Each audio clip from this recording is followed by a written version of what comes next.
The Weather Lounge podcast is brought to you by CrewTracker Software. This is the Weather Lounge here at WeatherWorks. Welcome back, everyone, to the Weather Lounge. I'm meteorologist Michael Prianti, and this is part 2 of our Hurricane Hunter interview. So if you haven't already checked out part 1, make sure you go back and do that before you listen to this one, since we'll be picking up right where we left off. So without further delay, let's get back into it. So, we talked about your experiences within the storm, but let's go through some of the main purposes or objectives of actually going into hurricanes and fixing that eye. It sounds like that's one of the main objectives, obviously. But many people might not really realize what you guys are trying to do out there. They might just think like, oh, these guys are just flying into the thing for fun, you know? But, there's a lot of things you guys are trying to figure out with the storm to help the forecasters, correct? I'll just start basically for the invest. We actually were tasked with an invest for that one just in the Northern Gulf today. They canceled it because it isn't really turning into anything. But an invest is really, you're going out there at low altitudes. You're using your eyes on the ocean. Like the RWO, the weather officer is, I'm looking at the ocean and I'm trying to see if we're basically driving around, and you'll see we're all over the place on an invest. Because what we're trying to do is we're trying to see if there's all the 4 quadrants of a storm's winds are there. If it's actually a closed circulation all the way around a low pressure. So we have different techniques, based on if it's a trough, if there's multiple surface centers, if there's multiple, vortices, anything. There's different approaches that an RWO will take. You might want to do a box pattern around the coordinates to see if those quadrants of winds are there, or you might want to go right to the point that the Hurricane Center took you to, and then go through it and then come back around and just kind of see if you're getting those wind flips, switches of the winds. So you're doing that at real low altitude. You have to be careful, obviously, because it's low altitude, and if you hit a storm or something, the updrafts and downdrafts. So there we're trying to determine if there's a closed circulation or the lack of circulation, so that the Hurricane Center knows if it's developing or not. Then as you get up, as they start categorizing it like a tropical depression on up, the higher altitude will fly, because the more risk of safety, the more risk of things that are going on, the closer you are to the ocean with thunderstorms and convection, you want to be higher away from the water. So, and then the stronger the winds are, of course, too. So as a TD, tropical depression, now we're doing fix missions. We're fixing the center. We're going through the center at flight altitude, and where those winds switch, those flip, that's basically where you're calling the center. You're doing it at flight altitude. That's where you'll launch a weather instrument, and as it falls and it terminates in the center, the drop sonde will tell you what the surface pressure is and what the wind speeds are at the surface. If the wind speeds are, let's just say 30 knots, you know that the surface center is not co-located with the flight center. So it's tilted then, because you're getting 30 knot winds. It's not calm right underneath the flight center. It's not a vertically stacked system. So now that tells the Hurricane Center things. Oh, it's tilted this direction. Oh, and we need to reduce the pressure because 30 knots, they use a reduction formula, I think, of every 10 knots is 1 millibar of pressure. So if the center said 950, they would reduce it down to 947 or somewhere around there.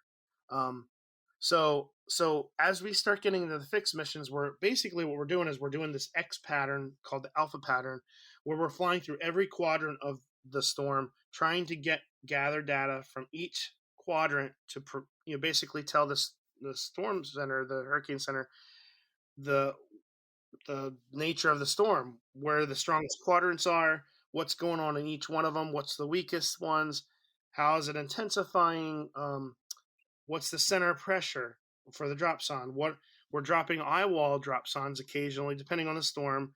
Now that we're doing a lot more customized stuff, where the Hurricane Center doesn't want us wasting time and effort and instrumentation and resources on a side of the, say it's just like a half storm. There's a lot of those early in the season where you might have an eastern half storm and the west is weak and there's not much, so they might shorten our legs on that side, tell us not to drop any weather instruments but only do the east side. So we're doing a lot more of that kind of stuff too. And then really it's the fixing that center where that center is, so that way the models know where that center is. Getting the dropson data from all around the storm. We're doing endpoints as well, which they found, I think, increased the model accuracy, track accuracy up to 10 or 15%. So we do these endpoint dropsons. You'll see them if you're watching us at each endpoint where we're coming inbound or outbound. And that helps with the resolution of the models and increasing the track forecast. So it's really about dropsons. Now we're also doing, well, we have been doing this, our high density observations at flight level. So it's bringing in sending out these bursts of data, every 10 minutes. They're 30-second averages. They get put into the GFS model now and the TC WRF. So we're trying to work with other model agencies to try to get our high density data ingested in their models as well, because they also found, I think they did a study on the HWRF, that our high density model data or high density observation data actually increased the model in forecast accuracy with those too. So we're trying to get all our data in the models as well. I mean, that's a progress. Yeah, I mean, because a lot of the issue with the numerical models that we use is that, it's they have a hard time with the intensity of storms. That seems to be a problem across the board, that, getting that intensity right is just not there. So, with your, mission data, I mean, it's good to see that that's getting ingested and trying to improve upon those model inaccuracies. Yeah, and all these conferences and different things that we go to really help with like the interagency type stuff. Like, for example, like there tons of people use the Euro, the ECMWF, but they're still not adjusting our HD ob data. And I've been trying to work with them and say, hey, what do you need to do? Like, it's out there, because that's a model that the tropical um, tropical people use. So why can't we get all this data in at least the models that people are looking at? So the GFS, they came on board I think last year. HWRF has been doing it for a while. Um, but yeah, there's different things that the models are just, you have to get to the right person and talk to. Hey, do you know about this data? They might not even know about it. Or they might not know what the code is, or they need to code it or make sure that they can decode it and make sure the model can assimilate it. There's all kinds of different things that go on to that, which I'm learning, but just trying to help basically the career field, the community. Yeah, sure. Yeah, that makes a ton of sense. So, talking about your missions, we talked about the data you collect and what you're doing out there on your missions. But what kind of aircraft do you actually use to fly into these storms? Because obviously you can't go in with a, you know, general commercial aircraft here. We can't just go in with a 737 or something like that that you fly to Chicago in or something like that. Right. Yeah. So the Air Force uses a WC-130J. W stands for weather configured. So it's a standard C-130J. Although all 10 of ours, we have 10 of them, are short versions. They're shorter than the normal C-130J length. I think they're 30 feet shorter. I'm not exactly sure because I don't want to be quoted on this, but they're shorter. We have another unit on base with us that have the long normal C-130J model. But ours are shorter. I think it has to do with like maybe controllability and stuff in the storm environment. And those are prop, right?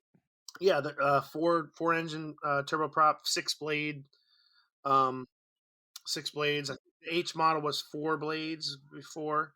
Is there a reason you use that airplane versus something else? I mean, is the prop better? Yeah, the prop actually breaks up the rain. So when you're in intense Ah, rain, it breaks up the rain droplets, so that way it doesn't stall or get ingested or cause a stall. So like if you took a jet engine, all that rain could stall it out. So the propellers help break it up in the intense eye walls and intense precipitation. Hence why commercial jets then try to fly around and Yeah, over I mean, storms, we right? avoid them too. Don't get But me there's wrong. sometimes you can't though, yeah. I mean, we avoid them. We avoid them, and when we're not in a tropical environment, we have a waiver to fly through anything we need to, or whatever, to get the mission done for a tropical mission. But outside of that, if we're flying out over the Gulf or going to California or Hawaii or whatever, we totally avoid them, like normal thunderstorm avoidance criteria. Because plus, higher altitude is not good either. I mean, you're in colder temps. You're near anvils and all that other stuff. So you use the C-130 turboprop, and what else do you have that you use in missions? Well, that's the only thing we use aircraft. And then the crew, of course. I mean, we have two computer pallets in the back that we sit on, the weather officer, and then there's the drop zone operator. He sits basically right next to us, but facing the other direction, so we can kind of talk to each other. And we all are in headsets, so we all can communicate, but we can kind of look at each other and hand signal if we need to, if there's a conversation going on or something. And then we have an instrument on our right wing called the SFMR, Step Frequency Microwave Radiometer. It's a passive sensor that basically, in layman's terms, takes the emissivity. It receives emissivity from below the aircraft of a certain footprint over water. Well, it'll receive any emissivity, but anything that the ocean is emitting based on foam, ocean foam is ocean roughness. So the wind passes over the ocean, it causes whiteness, white caps, waves, and all that is emitting. The ocean is emitting, and it captures all that or receives it, and then there's equations in the processor that spit it out and tell you what the wind speeds are based on that. Isn't that amazing? And it's more accurate in hurricane strength or higher because there's a lot of things that emit, right? So anything below the aircraft, sun glint on the ocean, UV radiation, clouds, precip, salinity of the ocean, sea surface temps of the ocean. So all these things are actually in the equation. They're in the equation to kind of rule it out and factor it in, and then it already knows and it can account for all that. And then anything else that's being emitted from the ocean, it can take that and turn it into a wind speed, through the algorithm in the equation. So it's very accurate at high wind speed because the ocean roughness when it starts emitting because of that, it overpowers the equation. It's basically the end result is high wind speed. There's all these other factors are very, very small footprints in the equation. So it tells you that. It can tell you some rain rates as well, an estimation of what the rain rates are as well that you're going through. Yeah, I mean that's a huge thing with hurricanes too, because a lot of people are always concerned about the wind, but the amount of rainfall that these things produce, especially if they stall, like something in Texas. Well, I think it was Henry. Harvey, Harvey. Harvey. There you go.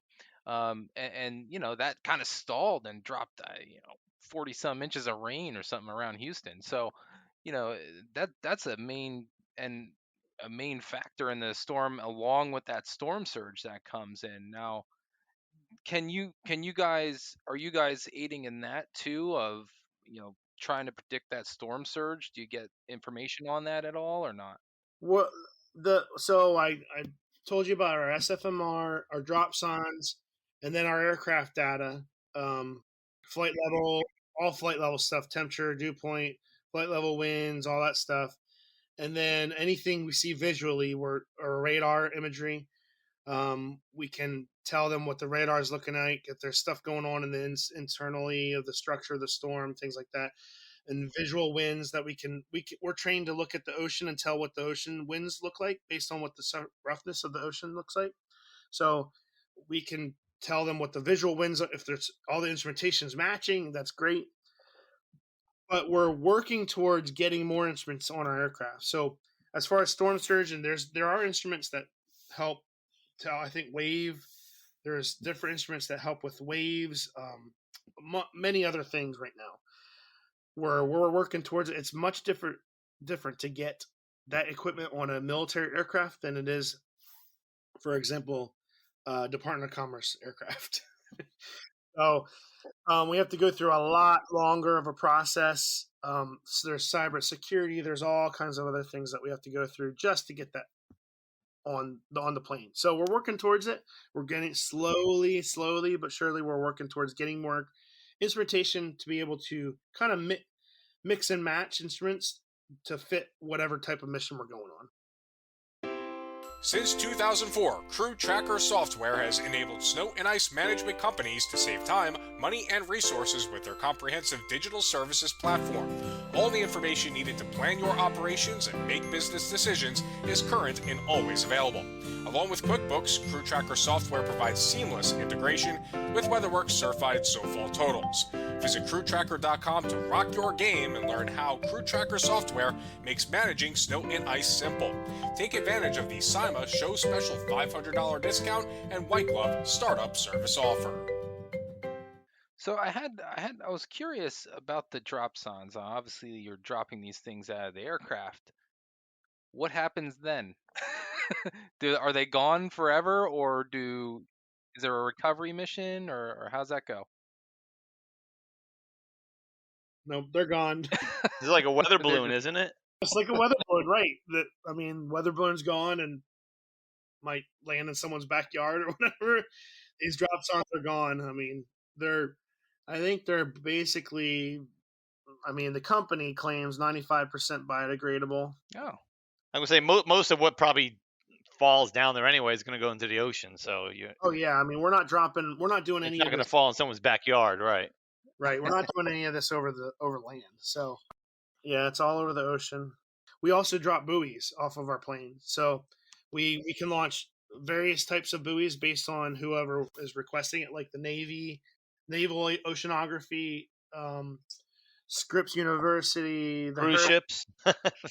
Yeah, cruise ship. There's different buoys that will launch at the back of our plane, and there's also AXPTs, which are these ones where once they're kind of like a large drop zone. They go out the back of our ramp, they hit the ocean, and they punch down a certain distance in the ocean, and they come back up, and they report back like sea surface temp, I think salinity, and then like the thermocline of the ocean to kind of help them tell like ocean heat content, things like that. So we also do those as well. wow. There's a lot more going on than I think even I ever thought that you guys were doing out there, and that's awesome. Like, I'm so glad there's so much information, getting ingested by our modeling and being utilized by the NHC. Now, Brad, I know you had a question about there's a two different kind of, well, not technically the Hurricane Hunter division, Brad, right? Yeah, well, I know that there's the NOAA side and then there's the Air Force side. So Ryan, just give us a quick, I guess, run through of how that works. You got two separate kind of entities running into the hurricanes, but still the same data is being sampled and used, right? Similar. Yeah, so there's two different organizations. One's the NOAA Air Operations Center. They have two P3s and a G4. G4 high altitude, P3 lower altitude, similar to a C-130. And they fall under the Department of Commerce, and they are tasked to do primarily research research-driven missions, because they have a lot of other instrumentation on their aircraft. Their big one for hurricanes is tail Doppler radar, and that imagery, I guess, gets ingested into the models. So when we're flying hurricanes to actually find the center of it, they're going around in and around the eye wall trying to get imagery to go put into the models, which makes it more accurate as well. And they have other instrumentation as well that's going on to it. So they're research based. They can do fixed missions like we can and augment us when for example, we can't reach something, or we have to swap aircraft, or we have to HUREVAC to a different location. They can supplement us. Our primary mission is to do the investigative missions, and then the fixed missions of any type of tropical system that the hurricane center. So we have 10 aircraft, 10 WC-130Js. So we're doing the majority of them, majority of of those fixed missions, finding the center of them, the strength of them, quadrants, doing those fixed patterns, the alpha patterns. So, and we fall under the DoD, of course. We're Reserve Command, Air Force Reserve Command under Department of Defense. And those 3 NOAA planes, they have quite the odd names, don't they? Yeah, yeah, something like Miss Piggy, Kermit the Frog, and Gonzo, I think. Yeah. Well, we have 10 of them, so it's too much for us to name 10 and remember I them don't all. blame you. I don't blame you. So also then along those lines, then I mean, you mentioned Keesler and is there like a home office per se for your side, or like where all the planes are mostly at, and then of course you're going to scatter about once you go on missions. Correct. Yeah, we're all out of Keesler Air Force Base, Biloxi, Mississippi. So we actually have the airfield there. That's where we train out of. That's where we go on local missions, train throughout the week. We fly all the time. If you monitor us, our data is being sent out to go into the global models all the time. Even our training missions, because hey, why not? I mean, it's only going Why not? Because you're already up there, right? Why waste the fuel? Yeah. and it's going to be making the models better, if it's accurate data. So we have our 10 aircraft at Keesler, and we also have that other squadron that's a tactical airlift squadron, the 815th. They have 10 C-130s there as well. So there's actually 20 aircraft at Keesler. Then the NOAA AOC, they used to be at MacDill, but they now are at Lakeland, Florida. They have their own hangar there. MacDill is in Tampa, right? In Florida. Yeah. So Lakeland's, I think, like 30 miles east of Tampa. But then when you do go on missions, though, you do drop at Air Force Base and fuel up and things like that, right? I guess whatever the closest one, or do you all go all back to Keesler? So I mean, if there's storms like East Coast, Caribbean, we have forward operating location of St. Croix. So we have a detachment down there, a building. We set up operations for however long we need to be, mostly roughly around a week to 10 days for a storm coming across the Atlantic or going through the Caribbean. Once it passes, and it can be picked up by Keesler or another forward operating location. Like, for example, we often go to Savannah or Charleston or Homestead. We'll position ourselves down there because it shortens our flights. If we're flying something for Bermuda, we'll be off the East Coast there somewhere. So we have many places, depending on where the storm is and what we're flying, or if it's going to impact Keesler. We've had many situations where if it's going to impact here, we got to move all 20 aircraft out of here, go somewhere so that all the aircraft are safe. Like for Exeta, the whole entire base abandoned. Like we evacuated everything. I didn't even think about that. Yeah. Yeah. And then meanwhile, we had to continue to fly the storm. So fly the storm, yeah. We didn't leave our families back home. I mean, whoever's going on the cruise takes the planes over. Then you're the hard cruise for the storm. I flew Zeta, I think, one time because it was so fast moving. I upgraded it to a Hurricane, I think. My last pass, they upgraded to a Hurricane. And then after that, it like blossomed. And then we're in San Antonio, flying out of San Antonio. And meanwhile, it's coming and impacting here, basically, and it's good we moved. I think Brad was trying to ask earlier, when storms come off the African coast and they start strengthening, at what point are you guys going to go out and fly a mission to it? Like how close does it need to get before you start doing that? We'll start flying them at 52.5 degrees longitude, which is basically the extent of how far we can reach from St. Croix, and giving ourselves a few hours in the storm.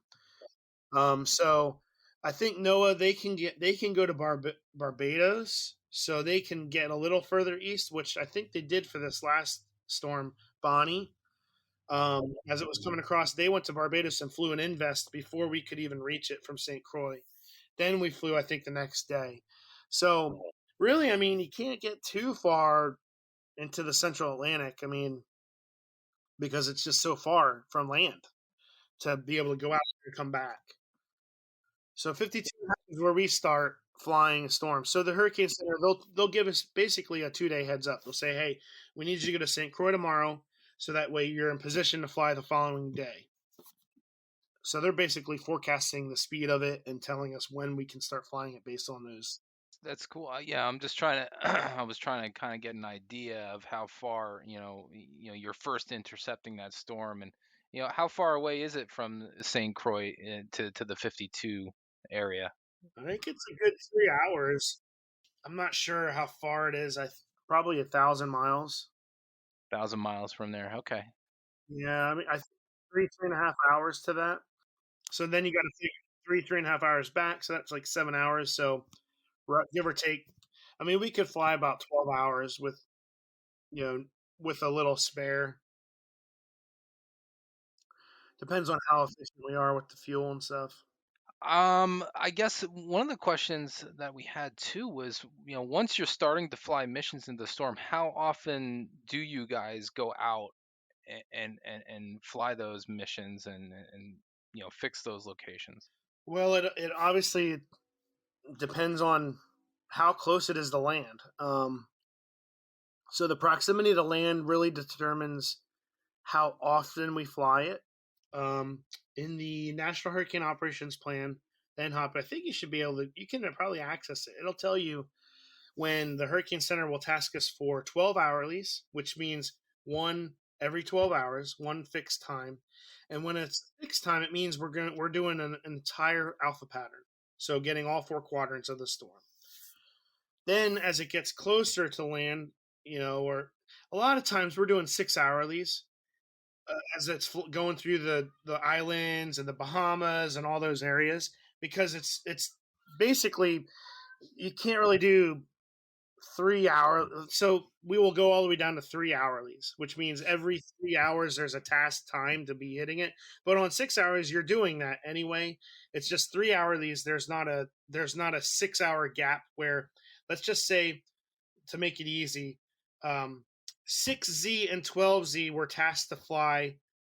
We need to hit fixed times around those times. So then, if it's 6 hours, then the next ones would be 18Z and 0Z that we would send a mission out. If you're doing 3 hourlies, there's not a 6 hour gap between that 12 and 18Z time frame. There's a 3 hourly in between that. So it really, what it does is it crunches. It basically has planes nonstop going through a storm. That time when we start doing that, that's when it's hitting the East Coast, coming up for East Coast or Gulf of Mexico. We're flying round the clock. Planes are coming in and out of the storm. I mean, like one's finishing and the other one's en route to it to hit the next fixed time. Yeah, I've noticed that when watching it on online on a few websites.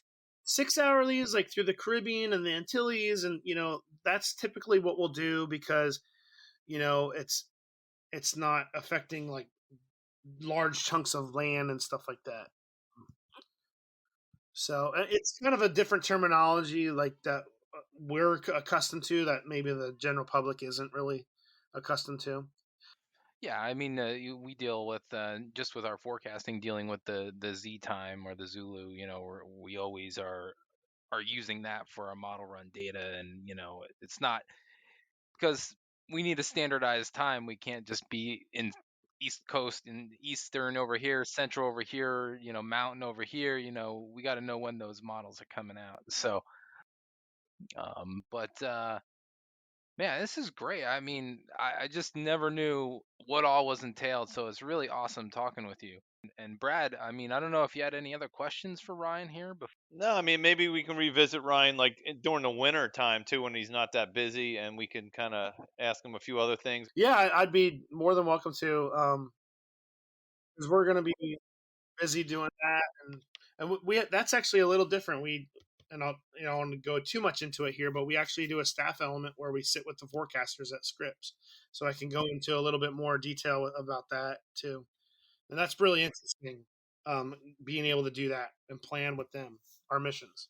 I can remember just in the last couple of years now, even when like a disturbance comes onto the northwest U.S. shore there, like up in Washington, we want to sample that because it's so unsampled that whole area, and you don't even know. I mean, the models are kind of showing you what it's going to be, but to get that real sampling data in there, then it really changes where the ridge and trough pattern could be. I mean, if it's off just 100 to 200 miles, that's a huge difference for the East Coast. Oh yeah, Well, yeah, for the East Coast too. That's downstream effects. Right down. That's what I'm saying. Yeah, because it impacts what's going to happen later in the week for us. Because we get calls. We get. I mean, you know what? We'll have snow showers in the forecast. Okay, they can deal with it. But as soon as the media gets going on snowstorms, oh, we have a big storm on Friday. We'll get our clients a call, and rightfully so, they'll call and say, hey, yeah, I know there's snow showers today, but what about the storm on Friday? Because they got to start prepping their staffing for how they're going to have snow removal and things like that. So we're very interested in what's going on in the Northwest versus the East Coast 4 days ahead, because what may impact us down the road. Oh yeah, and you'd be surprised, like, since we've been integrated with them like the last 6-7 years, of how important it is to know like where these atmospheric rivers are making landfall out there, because the driving force is reservoirs. There are reservoirs out there. It has to do with how much water these people are getting, and this is a huge money issue too. It starts coming down to like agriculture, economy, money. Where this landfalling AR, if it's like 100 miles off of where they predicted it, that's huge. And like whether or not they let water out of a reservoir. So what they call it is forecast informed reservoir operations. So what this guy Marty Ralph is trying to do is create this entity of basically getting all the reservoirs on board, and they manage their reservoirs based on the forecast, and the forecast is being increased or enhanced by our aircraft reconnaissance. It's making it more accurate. So they've gone back and done studies of our drop signs and how it has improved the forecast, and where the precip is. It's really where the landfalling precip is. Where is the main bands of the heavy precip going to be? Is it going to hit this reservoir, or is it going to hit this reservoir? I mean, that's how intimate this is. And it's a big deal because, hey, if I let water out of this reservoir and it didn't hit here, we didn't get that much. Now I've wasted all that water, because they don't want it to flood too. So it has to do with like the flooding and all this other stuff. So it's really, really interesting getting involved in all this, because like these storms are their hurricanes. It's the hurricanes of the West to them, really. Well, that's great. I mean, we'll have to revisit that maybe at a certain time, because we're just like Brad said, concerned about the downstream impacts on an East Coast nor'easter, and what you guys are doing in the West helps that out. But we don't even know about the West Coast impacts too, and we could talk more at length about that too, maybe another time. But Ryan, I really got to thank you for coming on to the podcast here. It's been really enlightening to find out all of what you guys do out there. So I really appreciate it. Yeah, no problem at all. I love talking about what we do and advertising what we do, and just really making aware of the public of like the differences of like the different units, and how important the data that both organizations provide. Because without it, I mean, you'll listen to, like, it was just Director Ken Graham. He was the director of the Hurricane Center just a little bit ago. Now he's the National Weather Service director. Um, I believe Jamie Rome is the sitting in acting director, and they rave about how important the aircraft data is, and the lack without it. I mean, they feel really handicapped. So it's really important. We do our best to get out there and do it, even if we have plane problems or personnel problems or whatever it is. Well, we really do appreciate all you do, for the weather community and help with our forecast. So again, I just can't say enough. Thank you so much for what you guys do. Thanks for coming on the program.